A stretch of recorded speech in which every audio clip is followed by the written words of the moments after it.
Something that I usually find very interesting is to hear different people's reading habits. How they read, what they do to a book while they're reading it, if they don't break the spine or if they write all over it. I think that's really interesting to hear about. And I found a tag video, and it is called the Reading Habits Tag, unsurprisingly. And I wanted to do that today. So, I'm going to get started. Question number 1. Do you have a certain place at home where you like to read? My routine and my ideal place to read is outside in my backyard. There's a porch with a little patio area where there's different seats, and there's also a hammock. So ideally, I like to sit there every morning, let my dog outside, he usually runs around, and I read for 15-30 minutes. I even do that in the winter when there's snow on the ground and it's really cold. I usually just bundle up in like 3 different jackets because I love that routine so much. So that's my favorite place, and that's where I probably do the most of my reading, is outside. Question number 2. Bookmark or a random piece of paper? I very rarely use a random piece of paper. I have a whole mug just to hold bookmarks, and then I have enough bookmarks to hold places in books that I've put down. And so I always use a bookmark.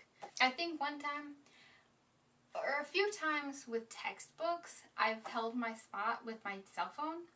I've put it in the page and closed the book, and then I'll be running around the house trying to find where my phone is, and it will take me a little while to realize that I put it in my book. So that's the only time that's happened. Question number 3. Can you just stop reading at any place in the book, or do you have to wait until the end of the page or the end of the chapter? For the most part, I can stop anywhere when I'm reading, as long as it doesn't feel like it's in the middle of a scene. I usually just stop reading when I don't feel like reading anymore. I don't usually wait till the end of the chapter because a lot of books that I've read have really long chapters. So that's a habit that I've gotten myself into. Question number 4. Do you eat or drink while eating? I almost always drink coffee while I'm reading, and this cup is cold. The small amount of coffee I have left is very cold as well. So like coffee or tea. But the only time that I ever eat while I'm reading is if I'm so engrossed with the book that I don't want to put it down. So I'll hold it open and try to eat while I'm reading. But that doesn't always happen. It takes a very specific book for me to be able to be so engaged in that I can't stop reading. Question number 5. Multitasking. Do you listen to music or watch TV while reading? I don't. I can't multitask in that way at all. I would get too distracted and go from book to TV. And with music, I usually listen to a lot of music with lyrics, and when I listen to the songs, I kind of focus on the words. So it would be too much processing to process the words on the TV or in the music and the words on the page. Question number 6. One book or several at the same time? I am the type of person that always has a huge pile of books that I am in the middle of. I will show you my pile currently. And some of these books I have been reading all year and just haven't finished. In my pile, I always have one book that I'm much more engaged in, and that's the book that I pick up and want to read.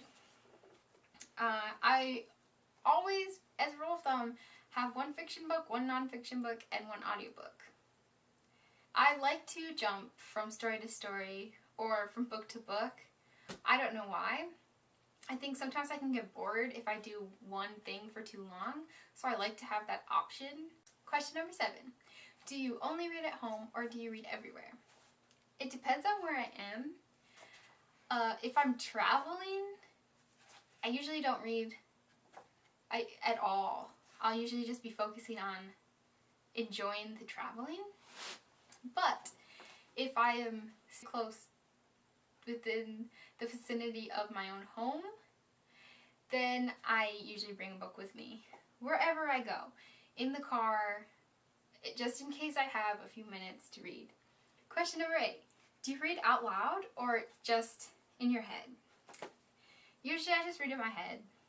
The only time I read out loud is if I'm trying to get re-immersed into a book. I'll read the first few sentences and that will somehow help me zone in on what I'm reading. Or sometimes if I'm bored and I'm reading a textbook, I'll read out loud and I'll try different accents. So that's the only time. Question number 9. Do you read ahead or skip pages? I don't skip pages when I'm reading fiction. When I'm reading nonfiction and I feel like I already know what I'm reading, or if I feel like it's boring, I'll skip. Number 10. Do you break the spine of the book or do you keep it nice? I think it depends on the book for me. Like, I have North and South that I read and the spine is broken. I kind of had to in order to read because the margin size is so small. But I know that I was careful and very conscientious of trying not to break the spine when I read this. But it ended up happening. Or another example is when I read Jane Eyre, this copy. The spine isn't really broken, but you can see a little bit of a line there. And I remember when I was reading this, I was reading it like this and not opening it all the way because I really didn't want to ruin the design on the spine. So I think for me it depends on the book because I buy a lot of used books as well, and when a book is used and the spine is really broken, I don't care because someone else did it, but if it's a book that I bought, I'm more careful for some reason. Question number 11. Do you write in your books? I do write in my books. I annotate them a lot. And I really enjoy doing that. Like, I have this used copy of Frankenstein that I bought, and I dog-eared the pages because I didn't have any sticky notes handy, and I wanted to make notes. And I highlighted different things. I made different notes to myself of observations. And I really like having that information because then when I reread the book or when I flip through it and think about it, I can see what I was thinking the immediate moment that I was reading it and taking in the information. And I think that's really interesting. I like to write in my books. I know that some people think that that's an awful thing, but to me, that's actually the appeal of owning my books that I read instead of getting library books, is that I have that freedom that I can annotate them and write notes and then be able to look back on those things. So, yeah. Question number 12 is, who do you tag? I'm going to tag a few people in the description box, and I think that's it. I hope that you enjoyed watching this video, and I would love to hear your thoughts about reading habits. But otherwise, thank you for watching, and I'll see you next time. Bye!